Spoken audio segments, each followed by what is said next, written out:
Do you want to relax? Are you having trouble sleeping or focusing? CBD reduces anxiety, chronic pain, seizures, PTSD, depression.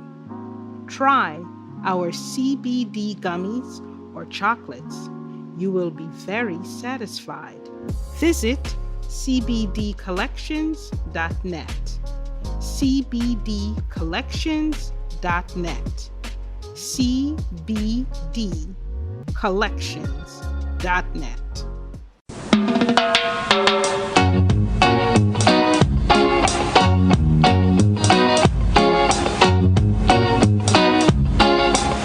Hello, everyone. Welcome to another conversation. Today we have an award-winning author, Kwame. He's a prolific writer, entrepreneur, trainer, mentor, and orator. In this book, he wishes to share. In writing this book, he wished to share a pivotal time in his journey and the lessons he learned. He loves helping others to share and enjoy his life experiences and aims to empower others in this way. He is a passionate for great chocolate and is a qualified football referee, certified trainer and mentor. Learn and lean in and drink deeply from the wisdom he is about to share. My co-host, Chris Daly, will be doing the interview. So take it away, Chris.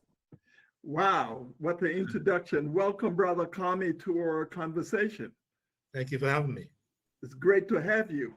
Well, yeah, with such an illustrious interview, let's delve beyond that and to see how do you get to this great status that you are. Give us a little taste of your Jamaican roots. Okay, well, I was born in the UK. Came out to Jamaica when my father and my brother. He brought us back to Jamaica very young. I was very young, probably about 7 years old. Oh, sorry. I thought I had turned off my phone. Yeah, so I came back very young. Ended up living in Jamaica for a while. Went to school, worked, and then went back to the UK to complete my studies in terms of because I didn't get enough subjects in high school. So the option that I had was to go back to the UK, which would at the time they were able to fund someone getting qualification by giving away away money like grants for free. So my father is Jamaican and I grew up in Jamaica. And Jamaica's always been my life. Jamaica's always been my heart, So Okay. After living away for a while, I decided to come back home, Yeah. So what parish you're from and what was growing up there like? My father's from Portland and my mother's from St. Catherine. But I personally grew up in Kingston, So they met in England, and that's how my brother came about. But I always lived in Kingston, and it's been I love Jamaica, even when I went away, I was always coming back home. I always come back home. So my friends would always say to me, "When you come home?" And I said, "Yeah, I'm gonna come home. When I'm ready, I'll come home." So I've traveled and all that kind of stuff, worked away, and decided that the time to come home, especially after COVID years, Yeah. So okay, this is great. So you clearly, you spent some of your formative years in Jamaica, and then you migrated back to the UK. Yeah. How was going back and forth between those two cultures like for you? It wasn't a problem because it's a matter of being yourself, anywhere you are. So for me, it was basically just knowing who I am and actually having that opportunity to learn which I did. So for me, it was about always being present as a Jamaican because I was never one to give up my culture or give up who I am. I was always present, knowing who I am as a Jamaican because I don't want anything else, even though I was born in the UK. But so for me, it was never a problem switching, and I always knew that being in the UK was never home, even though I was born there. You know what I mean? Because Jamaica it's my heart. Has always been in Jamaica. I'm even from a very young age. When I came to Jamaica at that age, I didn't know anything about Jamaica, obviously, because I'm young. But growing up and then making the attachments and having the roots, my roots here, I going back to the UK, I realized that the UK was never going to be my home. So Jamaica has always been in me, and Jamaica has always been a part of me, In your DNA. And that's it is. So you're man of so many talents, multi-talented guy, but we're going to be talking about your writing skills tonight. How did you discover that talent? Well, writing discovered me. Beautiful thing is, at the time, growing up in Jamaica, and even now, you're encouraged to write from a very young age. You're encouraged to write poems, you're encouraged to write essays and compositions. So in primary school, that was something that we all did. When into high school, I didn't pursue it at all. As a matter of fact, even though I was in the art class, really, because we had different types of classes. You had a business class in terms of the different grades, and they had arts and they had sciences. I was in arts. Even then, I didn't recognize that. As a matter of fact, I didn't do any writing in high school. So it's only when I left and returned to the UK to continue my studies, or to begin studying again. It was I was working in a government office, actually, in the civil service. Someone had approached me to do a poem. I just out of the blue, and I said, "Yeah, man, I can write you a poem." They wanted a personalized poem for a loved one, and I ended up doing that. And that's basically how it started. When I got it back, they enthused, and then more people started coming to me. I said, "You know what? I'm probably good at this thing," so I continued doing poetry, and that's how I actually started. I ended up doing a lot of sending poetry into competitions, and I won awards back in the day. And then I decided to do longer prose. I started to do longer works. And that's really how it started. It really started by someone saying to me, if I knew how to write a poem, and I wanted to do a poem for a loved one. And that's just how it started. And then, it's continued from there, It's continued from there. It was a hobby. Pen of yours on fire. Yeah, exactly. And it was just a hobby at the time. It was just a hobby until I had my experience of being in that place, And that's when the revelation came that I'm good at what I was doing, but there's something more that I need to give. What my life purpose was or is. But here it is. It's probably writing a love poem is one issue, but writing a story like you've just written here. Listen to the title of the book, people. My Date with Depression. We know you're to love, but a date with depression. Yeah. Come on now, Kwame. How did you come to write about such a challenging topic? Exactly. Well, you see, like I said, back in 2000, because I had migrated to Canada, and in 2006, 2005, 2006, 2007, because I had ended up getting in a situation where I had got a lot of money, invested it, lost it, and that was what caused me to go into a state of depression, because I didn't know, how to pay back creditors and all that kind of stuff. And it was obviously internalizing all that stress caused me to go into a depressive state.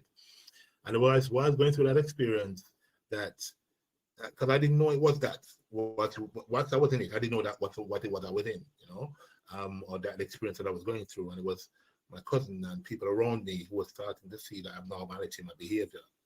And they're the ones who identified what I was going through. And I think it was only after I went through that experience, and I can go into detail about the experience itself. It was years later that when I was reflecting on where I was, I realized what it was. And it was whilst I was reflecting, something came to me and said, it was like, going out on a date with a girl. You're going out with someone, and that's what it was. I was going out with depression, really, and that's how the title came. The subtitle was came about from my ex-girlfriend, actually. She's the one who helped me create the subtitle. And but the actual title itself came to me and said, that's what you had. You had a date with depression, like a date with a woman or a date with a girl. It was the same sort of process, and that's how the title came. And it was inspired. It was an inspired title, Okay. And you also have the subtitle, as you said, your ex-girlfriend came up with, folks, it's From Mental Uncertainty to Self-Fulfillment. What was the promise of such a subtitle? It was, and that's the thing. Because when you're in that space, you're mentally ill, right? So you're mentally uncertain. You're the things around you. Like I said, your behavior and being in that space, you impact other people. You know what I mean? Or people who love you, and it was being in that space that, like I said, when I was having a discussion with her, and when she saw it, when I was coming up with the title and everything else, and I was trying to find a subtitle, and she said, this is what it was, because she could actually, even though she wasn't the one who went through that experience with me, that was with another ex-girlfriend of mine who actually had a heavily influence in terms of me finding myself. But this one, she actually saw the title and said, no, this is what you can call it, because she read a story and she said, this was that. I said, you know what? That sounds like a good subtitle. And that's how the subtitle came about into a discussion that we had. And it is self-fulfillment, because going through that experience and coming out at the other end, I can actually say that I've self-actualized where I am today based on the experiences that I've been through, or that experience, that particular experience that I had. So so the self-fulfillment came, because it actually is a self-fulfillment. I've no attained, I've no acquired, I've no achieved, and I'm self-fulfilled in that sense. You framed it very well, that you can see yourself on a journey of self-fulfillment. But a lot of times when people are in depression, they really don't have that kind of way of framing, but at least you have some supportive people in your life to help you frame that. Exactly. But it also took a lot of courage, especially for men, to come to terms with something this challenging. For sure. How did you drum up the courage to be able to write something and to be that vulnerable? Yeah, well, I would say I cheated actually, because I'm a writer. So for me, but I hadn't actually written anything about myself in regards to my life story, my life journey. There's only two stories.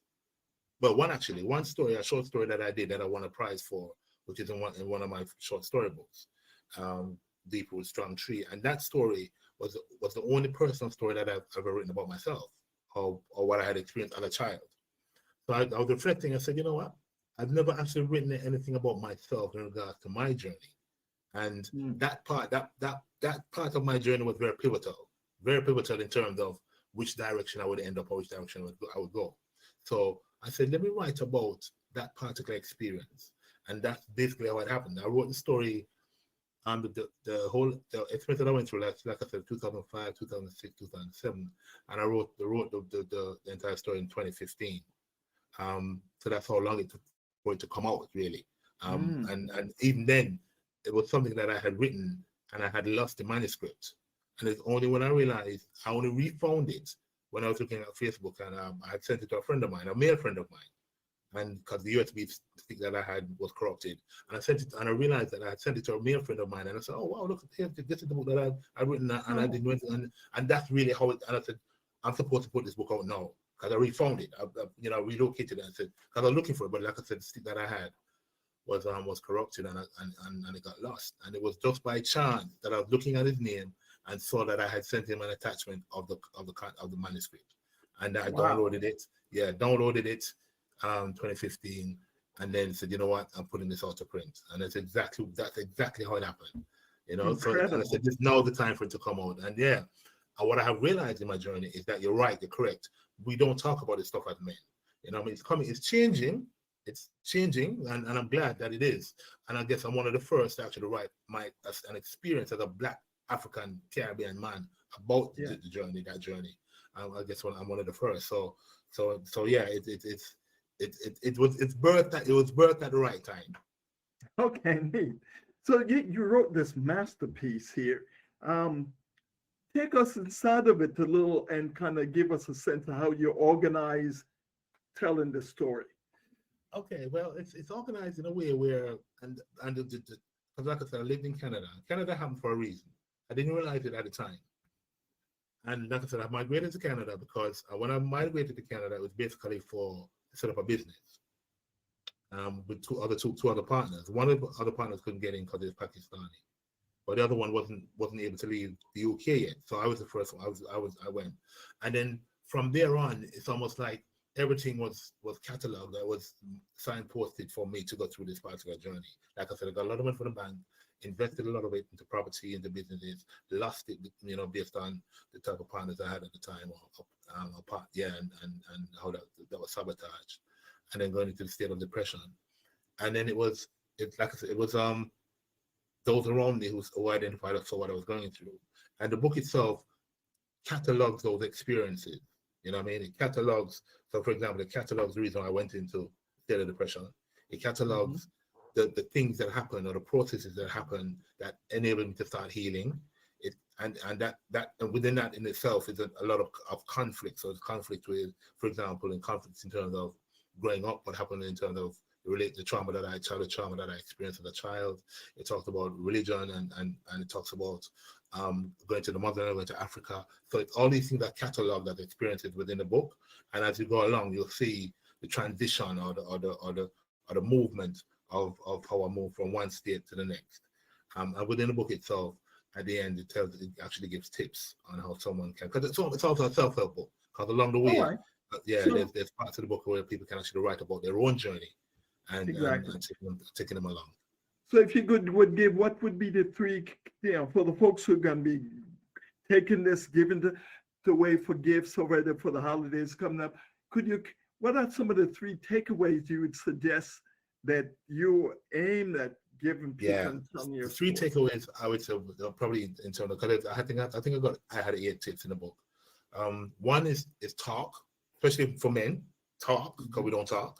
And when I say talk, I mean going really deep, finding more than likely sometimes it needs to be another male. Somebody who is rounded, who's grounded, who's holistic in his own approach and how he moves. And some people probably go to the state of saying how moving a spiritual, earthy way. So it's finding an individual like that, somebody who is not caught up in the hype, so to speak. Somebody who's grounded, like I said, and then being able to be open and honest. You know what I mean? That is, and that also comes being open and honest with yourself first. You know what I mean? Being open and honest and understanding why you're in this particular space. Talking about it. Because like I said, as men, we don't talk and we tend to internalize the pain. So that's the first thing I would say. Talk. The second thing I would say is write, because writing and especially journaling, it helps in regards to the healing process. Writing is great therapy. You know what I mean? Writing enables us to expel, you know what I mean? And for us to examine and to reflect and to say, you know what? I'm in the space. What is it that I want? Because as we know in the Bible, what's called the Bible, the first thing was in the beginning was the word. So obviously that means writing is the most important thing in humankind development. So writing is important. And then the last thing I would say is also creating space or creating time for reflection and time to meditate. So that kind of, and meditate doesn't mean closing your eyes and sit down and go, meditate means basically having the ability to just go for a walk. You know what I mean? Yeah. Especially around, like, I'm fortunate enough to be in the Caribbean. So it's like a lot of greenery, sea or water, because that helps with the healing process. A river. I'm walking by these things and being still, you know what I mean? So those are the three main things I would say is the ability to talk, is to write, and to have the time to reflect in a space where you can stop and be able to be still and to look within. This is powerful, Kwame. So how would people go and find this fine work of yours? All right, so the book is available on it's a platform like Amazon. It's available on Amazon. It's lulu.com. It's lulu.com. And it's pretty search my day with depression and they'll find it, you know. But it's also, like I said, it's also accompanied on Amazon, but I try to channel people to my shop window on Lulu. Because there's more works on Lulu than there are on Amazon. So Lulu, put in your name and Lulu, and then, that's fine. Lulu.com. Very simple. Lulu.com, lulu.com. And do a search on My Day with Depression and they'll find all of it. You want to spell your name out just to make sure that they get that too? All right. So the name is Kwame, Kwame, McPherson, McPherson. So it's Kwame McPherson. Okay, Kwame McPherson at Lulu. Yeah. And I'll find all my words. Good. So the topic is so pregnant with possibilities. Have you given any word of turning some of this into like a workshop for those who may not have the strength to do that? Yeah. Funny enough, I'm looking to roll out some workshops in the new year because I've done workshops before. Yeah. Because I was in transition, heading back to the Caribbean and that kind of stuff. So I haven't done any workshops for a while in terms of My Day with Depression, especially around depression, I should say. But I'm looking to do that now to roll out those for the new year. I also have other workshops around writing. And enabling people how to write and that kind of stuff. So there's two different types of workshops that I'm going to be having organized and arranged for the new year. And there will be around depression and there will be around enabling people to write. Because writing, like I said, writing is a therapy.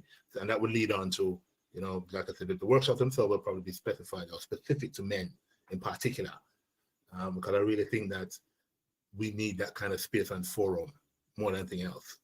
And the writing workshops is just a general. So yeah, so people can look out for that in the new year. Plus, I'm coming with a new website and that kind of stuff. That's really fantastic, Kwame. But we know you're on the tier here. You've written a lot of stuff. Do you want to even whisper to us what's next in your lively pen? All right. Well, yeah, sure. I was also recently awarded the Commonwealth Short Story Prize, which is for 2023 because it happens every year. So I recently won for the region, Caribbean, and I also won it internationally. So I won the Commonwealth Short Story Prize. Yeah, and I'm the first Jamaican to win the international prize. So that's huge in itself. And on the back of that, I've been invited to so many functions, media stuff, work. But the culmination of that is that I've been invited to Buckingham Palace. So that's yeah. So that's a huge thing. And that's in the short term. So long term, medium term is I'm working with people to write their own stories in terms of books. Because I'm also a book coach, and then long term, well, I've got my own material to come up with. So that people can look out for those. Kwame and Charles. I don't know about that because funny enough, I've been invited by the Royal Commonwealth Society, and it's under the patronage of the Queen, who is Queen Camilla.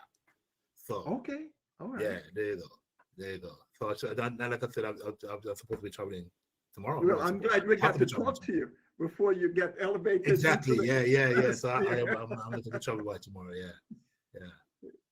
So those are the things. So those are exciting things. And like I said, there's always going to be something cropping up. Because, for example, I recently concluded a tour called the Jamaica Poets Nomadic Tour. And what we did, we took poetry into schools and colleges. And so that just concluded on Friday.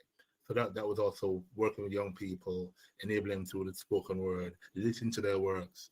And it's been a phenomenal journey. So there's a lot of things, that's going on, that's happening. This is really great, Kwame. So as we close, do you have an imparting wisdom to our audience this evening? Yeah, well, like I said, especially after the past 2 years where we had COVID, and a lot of people struggled with their mental health.